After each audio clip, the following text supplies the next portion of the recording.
আমি 1971 সালের বিজয়ের সাথে আমি উল্লাস করতে পারিনি, কিন্তু 2024 শেখ হাসিনা স্বৈরাচারের শাসকের পতন, আমরা সেই বিজয়ের উল্লাস আমরা করতে পারতেছি। হয়তো 1971 সালের সেই বিজয় আমরা করতে পারি নাই, কিন্তু 2024-এ শেখ হাসিনা স্বৈরাচার শাসকের পতনে আমরা যে বিজয় উল্লাস, নতুন এক মুক্ত বাতাসের স্বাধীন বাংলাদেশ আমরা পেয়েছি, সেই বিজয়ের উল্লাস আমি অংশগ্রহণ করতে পেরেছি আলহামদুলিল্লাহ।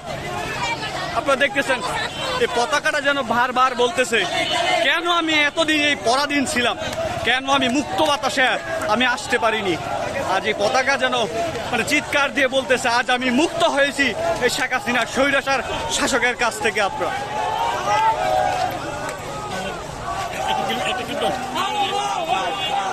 আপনার কাছে কেমন লাগতেছে আজকের এই দিনটা? আজকের এই দিনটা আমি জানি না আজকে এতটা আনন্দ লাগতেছে, 1971-এ না জানি কতটা আনন্দ ছিল। আজকে